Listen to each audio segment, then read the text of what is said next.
Mis padres enviaron a mi hija a casa con una caja envuelta y una advertencia: dile a tu madre que no reaccione de forma exagerada.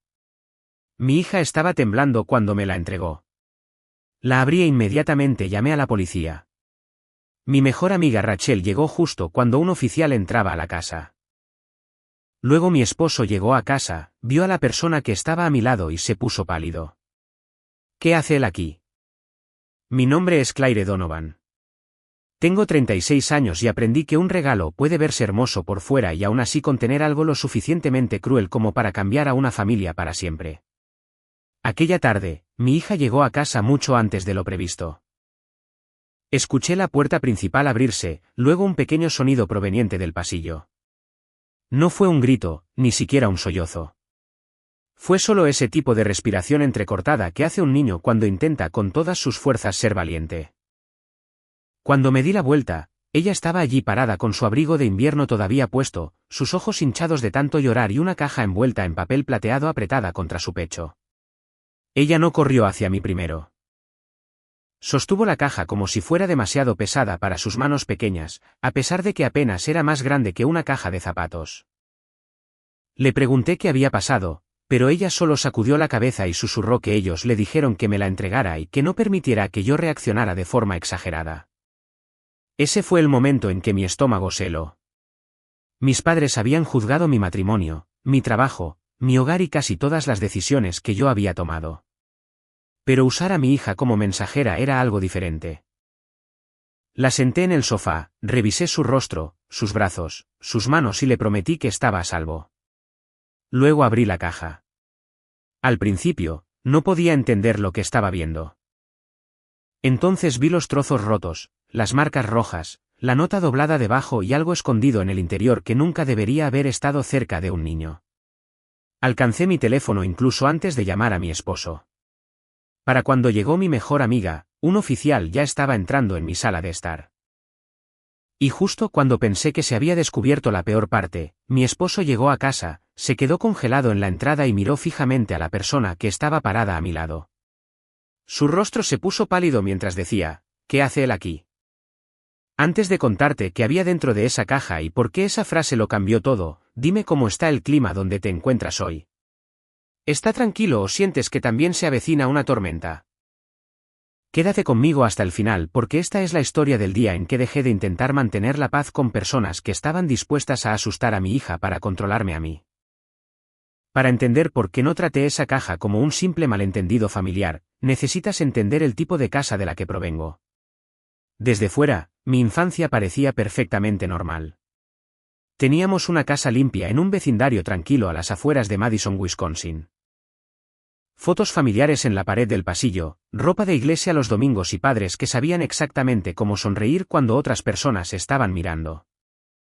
Mi padre, Victor Whitaker, había sido ayudante del sheriff durante más de 20 años. Él llevaba esa voz de mando a casa todas las noches. Él no hacía preguntas, él daba órdenes. Mi madre, Marlene Whitaker, trabajó como secretaria escolar antes de jubilarse y tenía un talento para hacer que cada cosa cruel sonara razonable. Si mi padre alzaba la voz, ella decía que él solo estaba preocupado. Si él me insultaba, ella decía que yo era demasiado sensible. Si yo lloraba, ella me recordaba que algunas hijas lo pasaban mucho peor. Crecí aprendiendo que la paz en nuestra casa significaba silencio de mi parte. Cuando me convertí en adulta, pensé que la distancia lo arreglaría todo. Construí una vida que ellos no eligieron para mí, y solo eso se sintió como una traición para ellos. Me convertí en terapeuta ocupacional pediátrica porque me encantaba ayudar a los niños a sentirse seguros en sus propios cuerpos nuevamente. Mi padre dijo que no era una carrera real. Él quería que yo estudiara derecho, que me casara con alguien con un título y que me quedara lo suficientemente cerca para que él pudiera mantener una mano sobre cada decisión que yo tomara. Cuando me casé con Ethan, mi padre actuó como si yo hubiera desperdiciado mi vida. Ethan no era ostentoso ni rico, no era el tipo de hombre del que mis padres pudieran presumir en la cena. Él era estable, amable y paciente, que eran exactamente las cosas que yo había pasado mi vida necesitando. Mis padres odiaban que no pudieran intimidarlo fácilmente. Después de que nació nuestra hija Harper, su control se desplazó de mí hacia ella. De repente, cada visita venía con comentarios. Su escuela era demasiado ordinaria. Su ropa era demasiado informal. Su hora de dormir era demasiado flexible. Sus clases de arte eran una pérdida de tiempo. Mi madre le sonreía a Harper y le decía cosas dulces, pero luego me susurraba que yo la estaba criando para que fuera débil. A mi padre le gustaba decir, un niño necesita estructura. Pero lo que realmente quería decir era obediencia. Para cuando Harper tenía 6 años, yo había reducido el contacto con ellos tanto como pude sin iniciar una guerra. Podían verla en las vacaciones, a veces en los cumpleaños, siempre conmigo o con Ethan cerca. Nunca se les permitió llevarla a pasar la noche. Nunca se les permitió recogerla de la escuela y nunca se les permitió disciplinarla. Durante un tiempo, ese arreglo funcionó, principalmente porque mis padres todavía se preocupaban por parecer buenos abuelos. Entonces Ethan recibió una oferta de trabajo en Denver. Era el tipo de oportunidad por la que las familias rezan. Mejor salario, mejor horario, un vecindario más seguro cerca de buenas escuelas y una oportunidad para que Harper creciera en un lugar nuevo sin mis padres vigilándonos. Se lo contamos a mis padres en una cena de domingo, pensando que estarían decepcionados pero serían educados. Mi madre se quedó callada. Mi padre dejó su tenedor y miró a Ethan como si hubiera cometido un crimen. Luego me miró y dijo, no tienes derecho a llevarte a mi nieta solo porque tu esposo tuvo suerte. Recuerdo que Harper se quedó helada en su silla. Recuerdo que Ethan buscó mi mano debajo de la mesa. Y recuerdo darme cuenta de que mi padre no había dicho nuestra hija. Ni siquiera había dicho tu hija. Dijo mi nieta. Como si Harper fuera algo de su propiedad. Debería haber sabido entonces que la mudanza sacaría lo peor de ellos. Pero todavía quería creer que incluso mis padres tenían límites. Estaba equivocada. Una semana después de esa cena, mis padres cambiaron tan rápido que casi parecía ensayado. Mi madre comenzó a enviarme mensajes de texto cada mañana con pequeños emoticonos de corazones y mensajes sobre cuánto extrañaba a Harper. Mi padre, que casi nunca se disculpaba por nada, dejó un mensaje de voz diciendo que había hablado con demasiada dureza y que no quería que Harper lo recordara como un anciano enojado. Las palabras sonaban bien, pero algo en ellas me ponía la piel de gallina. Mi padre no sonaba arrepentido. Sonaba como alguien probando una nueva estrategia. Aún así, Harper tenía solo 9 años y le encantaba la idea de tener abuelos que la quisieran. Ella no conocía la historia de la manera en que yo la conocía. No sabía cuántas veces yo había llorado en mi habitación cuando era adolescente mientras mi madre se paraba afuera de la puerta diciéndome que deja de avergonzar a la familia. Harper solo sabía que su abuela le había enviado un nuevo cuaderno de bocetos y que su abuelo había pedido ver sus últimos dibujos a través de una videollamada. Durante 2 semanas, se comportaron perfectamente. Hicieron preguntas educadas. Elogiaron el arte de Harper. Le dijeron a Ethan que Denver sonaba emocionante. Mi madre incluso dijo que estaba orgullosa de mí por construir una vida que le daba a Harper más opciones. Esa frase casi me convenció porque era exactamente la oración que yo había querido escuchar toda mi vida. Se lo conté a mi mejor amiga Rachel Moore durante el café en mi hora de almuerzo. Rachel me conocía desde la universidad, cuando yo todavía creía que podía ganarme la aprobación de mis padres siendo perfecta. Ahora ella trabajaba como asistente legal en una oficina de derecho familiar y tenía esa forma de hablar tranquila y cuidadosa que proviene de ver a demasiadas familias destruirse entre sí a través del control disfrazado de amor. Cuando le dije que mis padres de repente querían un brunch de despedida para Harper antes de que nos mudáramos, ella no me dijo qué hacer. Solo preguntó, ¿qué límites están por escrito? Esa pregunta se quedó conmigo. Así que escribí todo claramente. Harper visitaría durante 2 horas un domingo por la tarde. Mi madre la recogería y la traería a casa. Harper mantendría su teléfono en el bolsillo de su abrigo. Sin parada sorpresa. Sin otros adultos de los que yo no supiera. Sin conversaciones sobre tribunales, custodia o intentar convencer a Harper de que no se mudara. Mi madre aceptó cada condición en un mensaje de texto. Mi padre envió un emoticono de pulgar arriba, lo cual era tan impropio de él que Ethan lo leyó 2 veces y dijo, esto no me gusta. A mí tampoco me gustaba. Pero Harper estaba emocionada. Pasó la noche del sábado dibujando una imagen de nuestra futura casa en Denver. En el dibujo, Ethan sostenía una caja de herramientas. Yo sostenía una taza de café. Y Harper estaba parada entre nosotros con una gran sonrisa y montañas púrpuras detrás de ella. Dijo que quería mostrarles a la abuela y al abuelo que mudarse no significaba olvidarlos. Esa frase casi me rompió el corazón. Los niños pueden ser tan generosos con personas que no se lo han ganado.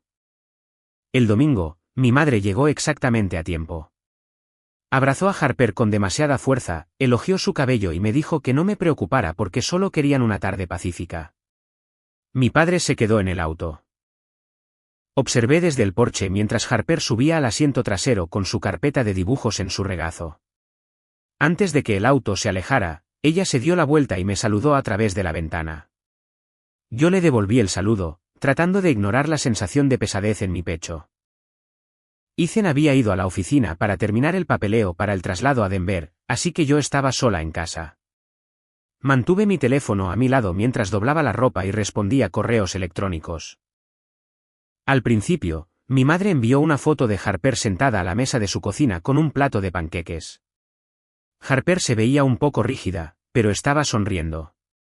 Respondí, parece divertido. Por favor, recuérdale que me envíe un mensaje si quiere hacerlo. Mi madre respondió, ella está bien. 20 minutos después, pregunté cómo iba todo. Mi madre escribió, solo estamos hablando. Fue entonces cuando me levanté de mi escritorio.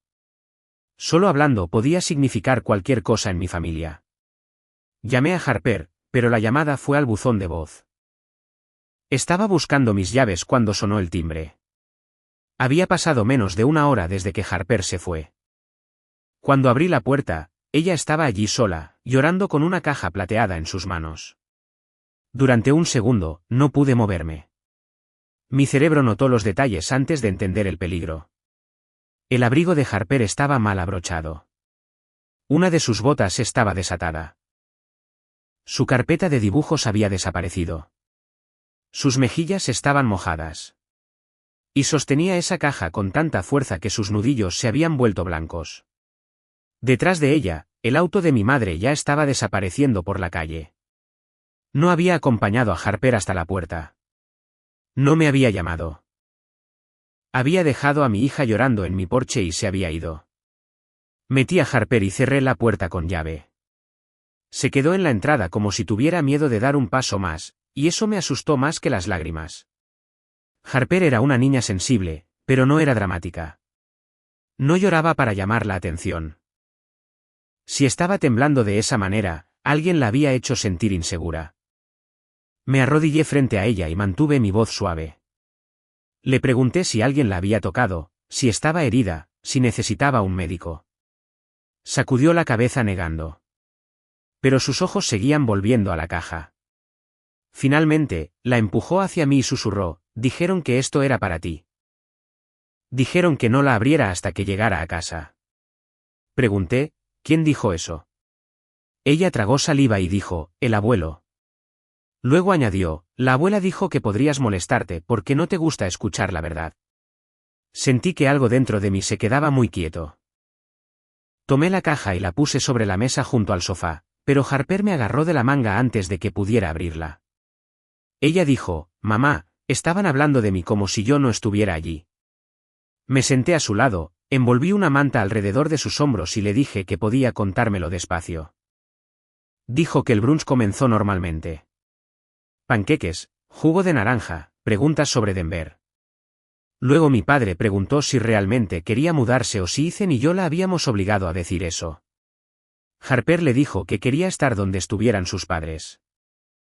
Mi padre no gritó, lo que de alguna manera lo hizo peor. Se inclinó cerca y le dijo que a veces los niños no saben cuando sus padres toman decisiones egoístas. Mi madre le dijo a Harper que quedarse cerca de la familia era más importante que seguir un trabajo. Harper dijo que intentó cambiar de tema mostrándoles el dibujo que había hecho de nuestra nueva casa. Fue entonces cuando mi padre dejó de sonreír.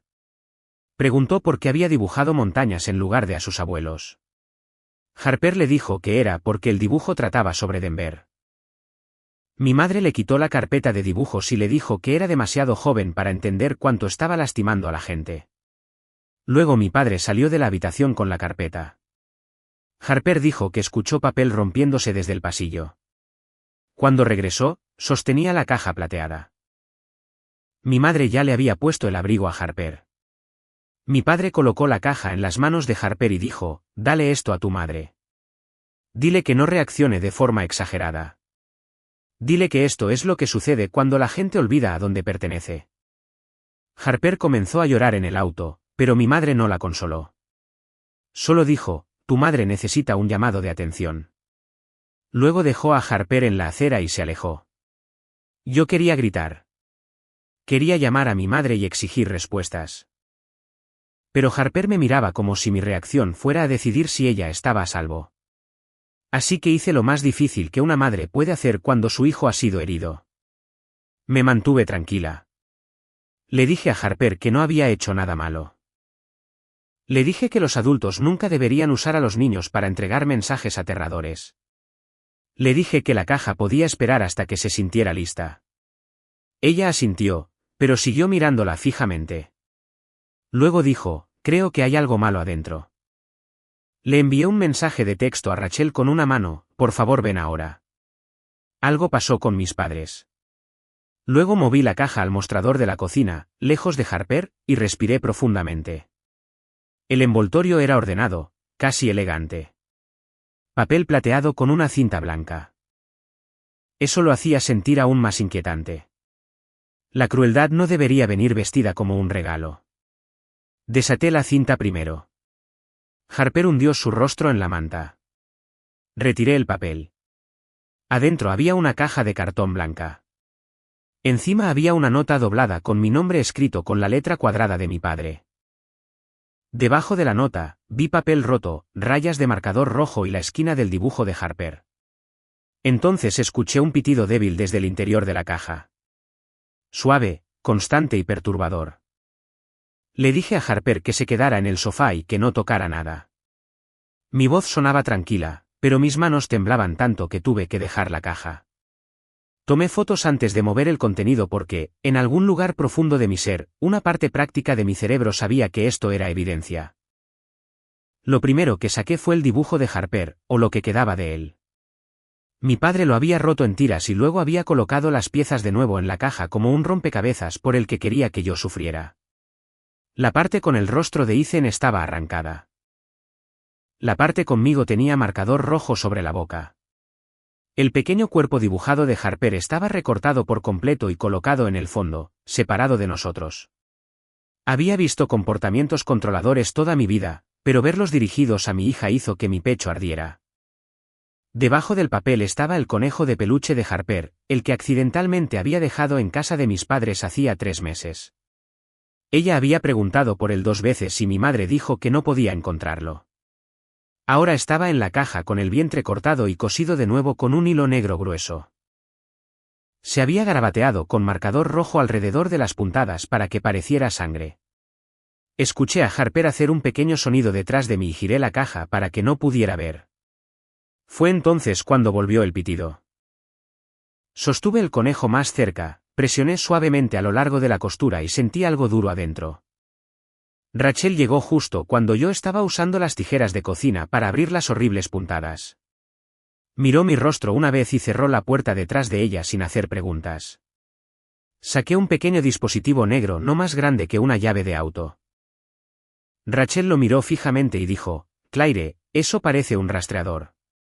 Por un momento, la habitación se inclinó. Un dibujo destruido era cruel. Una nota amenazante era cruel. Pero un dispositivo de rastreo escondido dentro del juguete de mi hija era algo más. Eso significaba planificación. Eso significaba que habían querido tener acceso a su ubicación. Eso significaba que no solo estaban enojados por la mudanza, sino que se estaban preparando para interferir. Rachel me dijo que lo dejara y fotografiara todo. Luego encontramos el resto. En el fondo de la caja había 3 fotos impresas. Harper caminando por la puerta de la escuela. Harper afuera de su clase de arte del sábado. Harper parada junto a la camioneta de Ethan en el estacionamiento del supermercado. Ninguna de esas fotos había sido publicada en Internet. Ninguna de ellas había sido tomada por nosotros. Alguien había seguido a mi hija. Mis oídos empezaron a zumbar, pero me obligué a desdoblar la nota. Decía, no reacciones de forma exagerada. Harper pertenece cerca de la familia. Si fuerzas esta mudanza, la gente sabrá qué tipo de madre aleja a una niña de todos los que la aman. Tenemos suficiente para demostrar que eres inestable. Piénsalo bien. La leí 2 veces porque mi mente se negaba a aceptar que mis propios padres hubieran puesto esas palabras en una caja y hubieran obligado a mi hija a llevarla a casa. Rachel llevó silenciosamente a Harper a la habitación de al lado y le dio auriculares y dibujos animados con volumen bajo. Luego regresó y dijo, llama a la policía. No a tu madre. No a Ethan primero. A la policía. Llamé a la línea de no emergencia porque no había nadie entrando a la casa en ese momento. Pero les dije que había una amenaza que involucre a una niña, un posible acoso y un dispositivo de rastreo escondido en un juguete. Decir esas palabras en voz alta me hizo sentir como si estuviera describiendo la vida de otra persona. La operadora me dijo que vendría un oficial. Mientras esperábamos, Rachel me ayudó a colocar todo en bolsas de papel limpias en lugar de plástico porque dijo que era mejor para preservar los artículos si alguien necesitaba examinarlos. Ella no estaba actuando como mi abogada. Estaba actuando como la única persona en la habitación que podía pensar con claridad mientras mi mundo se resquebrajaba. Harper preguntó una vez si estaba en problemas. Fui hacia ella de inmediato, me arrodillé y le dije que no.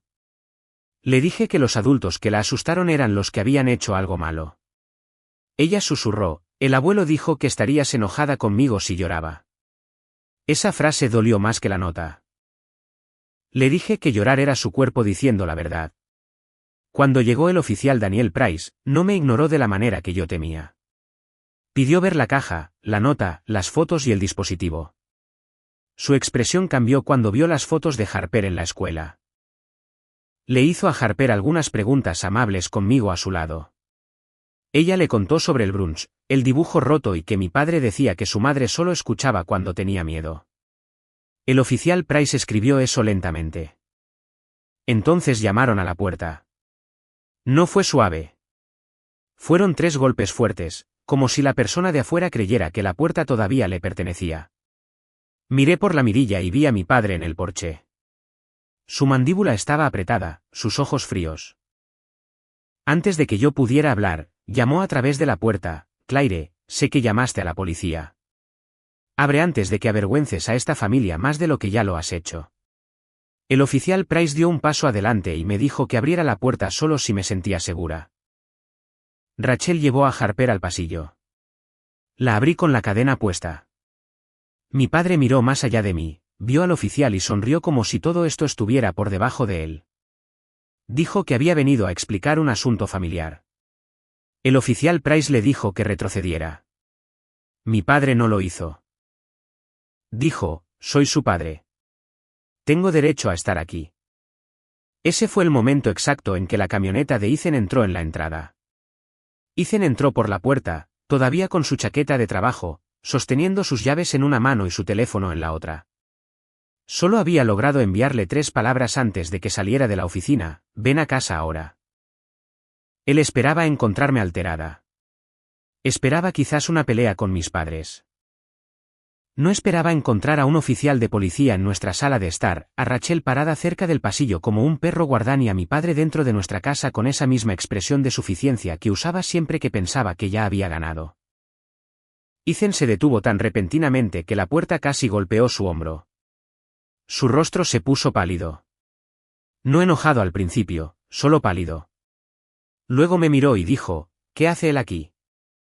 La forma en que lo dijo hizo que se me erizaran todos los vellos de los brazos. Le pregunté a qué se refería. La expresión de mi padre cambió durante medio segundo, lo suficiente para que yo supiera que había algo que yo no sabía. Ethan miró de mi padre al oficial y luego volvió a mirarme a mí. Dijo, Claire, él vino a mi trabajo esta mañana. La habitación se quedó en silencio. Incluso mi padre dejó de fingir que sonreía. Ethan nos dijo que mi padre lo había esperado en el estacionamiento afuera de su oficina. No había gritado. No lo había amenazado de una manera que sonara obvia. Ese nunca fue el estilo de mi padre cuando podía haber testigos cerca. En cambio, le dijo a Ethan que mudar a Harper a Denver sería un error, que los tribunales se preocupaban por la estabilidad y que un hombre con el pasado de Ethan debería tener cuidado antes de arrastrar a una niña a otro estado. Se me cayó el alma a los pies. Años antes, Ethan había pasado por ansiedad después de un accidente de construcción en una obra. Había buscado ayuda, se había recuperado y había construido una vida sólida. Mi padre lo sabía porque mi madre me había escuchado mencionarlo una vez durante una conversación privada. Ahora, él lo estaba convirtiendo en un arma. Ethan dijo que mi padre le dijo: sé más de lo que piensas. Sé el horario de su escuela. Sé que Claire sale temprano los jueves. Sé que no puedes vigilarlas cada segundo. Si fuerzas esta mudanza, me aseguraré de que las personas adecuadas hagan las preguntas adecuadas. Ethan no me lo había dicho porque pensó que mi padre solo intentaba asustarlo. Planeaba decírmelo esa noche después de que Harper estuviera dormida. Pero ahora la caja estaba abierta sobre nuestra mesa y la amenaza ya no estaba oculta detrás de palabras cuidadosas. El oficial Price le pidió a Ethan que repitiera todo despacio. Mi padre interrumpió diciendo que esto era ridículo, que Ethan estaba exagerando, que todo el mundo estaba convirtiendo el amor en un crimen. Entonces el oficial Price le preguntó sobre el dispositivo de rastreo. Mi padre dijo que era por seguridad. Dijo que el mundo era peligroso, que Harper era joven y que si sus padres estaban decididos a tomar decisiones imprudentes, alguien responsable tenía que pensar en el futuro. Le pregunté por qué lo puso dentro de un animal de peluche y lo envió a casa con dibujos rotos y una nota amenazante. Él me señaló y dijo: ¿por qué no escuchas, a menos que alguien te sacuda para que escuches? Mi madre llegó 10 minutos después, sin aliento y llorando incluso antes de llegar a la puerta. Miró al oficial, luego la caja, luego a mí, y por una vez, parecía genuinamente asustada. Pero no asustada por Harper. Asustada por las consecuencias. Empezó a decir que nunca quisieron lastimar a nadie. Dijo que las fotos eran solo para demostrar que estaban involucrados. Dijo que las notas sonaban peor de lo que pretendían. Luego cometió el error que lo cambió todo. Ella dijo: solo queríamos asustarte lo suficiente para que pienses con claridad. Rachel cerró los ojos como si no pudiera creer que mi madre lo hubiera dicho en voz alta. El oficial Price lo anotó. Miré a mi madre y le pregunté: ¿querías asustarme asustando a mi hija? Ella lloró más fuerte, pero no lo negó. Mi padre le dijo que dejara de hablar. Fue entonces cuando el viejo patrón apareció frente a todos. Él ordenaba. Ella cedía. Yo también solía ser parte de ese patrón, pero ya no más. El oficial Price les dijo a mis padres que debían abandonar la propiedad y que cualquier contacto posterior podría empeorar la situación para ellos. Mi padre intentó argumentar que conocía la ley. El oficial Price dijo con calma: entonces debería entender por qué esto es grave. Después de que se fueron, llamé a la escuela de Harper y eliminé a mis dos padres de cada lista de contactos de emergencia. Ethan cambió las cerraduras esa noche, aunque mis padres no tenían llaves. Rachel me ayudó a guardar capturas de pantalla, mensajes de voz, correos electrónicos y fotos en una sola carpeta. A la mañana siguiente, mi padre envió un largo correo electrónico a varios familiares afirmando que yo era inestable, que Ethan era controlador y que Harper estaba siendo aislada de sus amados abuelos. Pero él no sabía que la cámara de nuestro timbre lo había grabado en el porche diciéndome que abriera la puerta antes de avergonzar a la familia. No sabía que el oficial Price lo había escuchado llamarlo un asunto familiar mientras estaba frente a una caja llena de evidencia. Y no sabía que Harper le había dicho algo más a Rachel después de que pensamos que estaba dormida. Ella dijo que el abuelo le dijo que si se quedaba callada, él podría ayudarla a quedarse en Madison. Esa frase terminó con cualquier última duda que yo tuviera.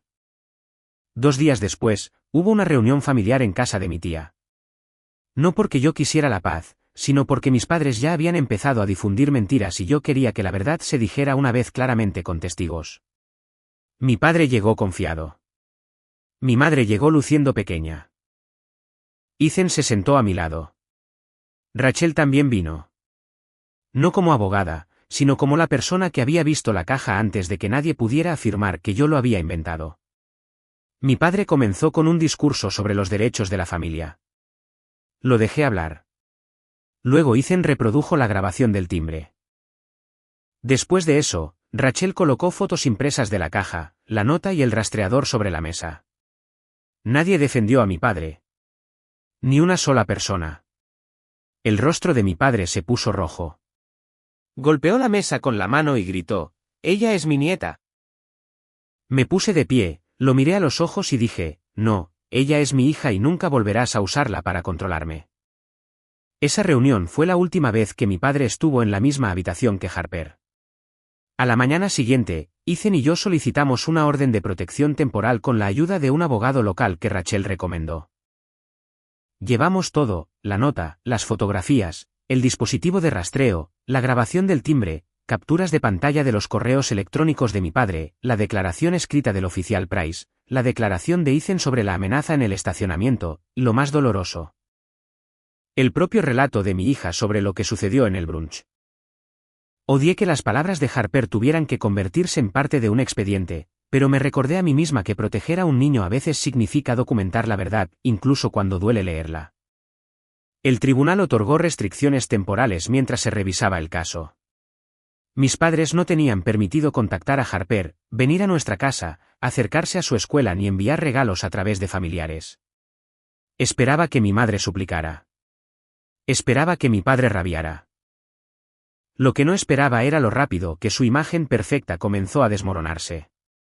Mi padre había pasado años siendo el respetable ayudante del sheriff jubilado, el hombre en el que los vecinos confiaban, el hombre al que otros padres saludaban en los eventos escolares. Pero la gente te mira de manera diferente cuando se entera de que escondiste un rastreador en el juguete de una niña. La escuela de Harper fue notificada de inmediato. Su director fue amable pero firme. Mis padres fueron eliminados de cada lista de recogida, cada lista de eventos y cada formulario de emergencia. Un miembro del personal reconoció el auto de mi padre por las fotos y admitió que lo había visto estacionado cerca de la escuela más de una vez, a pesar de que mi padre no tenía motivos para estar allí. Ese detalle también entró en el expediente. Mi padre intentó salvarse diciendo que solo había estado vigilando a su nieta. Pero cuando la preocupación parece vigilancia, no es amor. Es control. Mi madre intentó un enfoque diferente. Envió mensajes a través de familiares diciendo que extrañaba a Harper, diciendo que había sido presionada, diciendo que nunca quiso que la caja fuera tan aterradora. Durante unas horas, eso casi funcionó conmigo. No porque le creyera, sino porque las hijas guardan la esperanza más tiempo del que deberían. Luego recordé a Harper parada en nuestra entrada con las manos temblorosas. Recordé a mi madre alejándose sin verificar si su nieta podía siquiera respirar a través de sus lágrimas. Así que cuando un familiar me dijo que mi madre tenía el corazón roto, le dije que ella le entregó la caja a mi hija. Eso terminó la conversación. Mi padre cometió un último error 3 semanas antes de nuestra mudanza. Se presentó en la escuela de Harper con un ramo de flores y un oso de peluche, diciéndole a la oficina de recepción que solo quería despedirse. Debido a que la escuela había sido advertida, no lo dejaron pasar de la oficina. Me llamaron a mí y luego llamaron a la policía. Él se fue antes de que llegaran los oficiales, pero el incidente fortaleció nuestro caso y destruyó la última de sus excusas. Después de eso, incluso los familiares que habían intentado mantenerse neutrales dejaron de pedirme que lo perdonara. Mi madre se mudó a la habitación de invitados de mi tía por un tiempo, afirmando que necesitaba espacio de mi padre. No sé si eso era culpa verdadera o solo otro intento de evitar las consecuencias. Solo sé que no dejé que viera a Harper. El perdón, si alguna vez llega, no se comprará con lágrimas. No se apresurará porque otras personas se sientan incómodas. Y nunca requerirá que mi hija se pare frente a las personas que la asustaron solo para que los adultos puedan fingir que la familia está completa. Nos mudamos a Denver a principios de la primavera. Las primeras semanas fueron difíciles. Harper saltaba cada vez que sonaba el timbre. Se negaba a dormir con animales de peluche en su habitación. Me preguntó más de una vez si el abuelo podía encontrarnos. Cada vez le decía la verdad de una manera que una niña pudiera asimilar. Decía, Los adultos se están encargando de ello. Estás a salvo. Hiciste lo correcto al decírmelo. Le encontramos un terapeuta que trabajaba con niños y poco a poco, pieza por pieza, Harper volvió a ser ella misma. Ethan la ayudó a construir un pequeño escritorio de arte junto a la ventana de su nueva habitación. Le compré un cuaderno de bocetos nuevo, pero no le pedí que volviera a dibujar a nuestra familia. Eso tenía que ser su elección. Una tarde, unos 2 meses después de la mudanza, la encontré sentada en el escritorio con lápices de colores esparcidos por todas partes. Había dibujado una casa con montañas detrás, más brillante que el primer dibujo y también más grande. Ethan estaba en el patio sosteniendo un martillo. Yo estaba en el porche con una taza de café. Harper estaba parada entre nosotros con una mano en la puerta principal. Encima de la puerta, había escrito, «Solo las personas seguras pueden entrar». Lloré silenciosamente en el pasillo, no porque el dibujo fuera triste, sino porque era honesto. Esa fue la lección que mis padres nunca entendieron. La familia no es un título que puedes usar como arma. El amor no amenaza, no rastrea, no asusta ni manipula. El amor real hace que los niños se sientan lo suficientemente seguros como para decir la verdad. Y la paternidad real significa elegir la paz de tu hijo por encima de tu propio miedo al conflicto. Lo que nos pasó me enseñó que la educación no es solo lo que los niños aprenden en la escuela. También es el valioso conocimiento que aprenden al observar a los adultos establecer límites, decir la verdad y proteger a los vulnerables. Harper aprendió ese día que su voz importaba.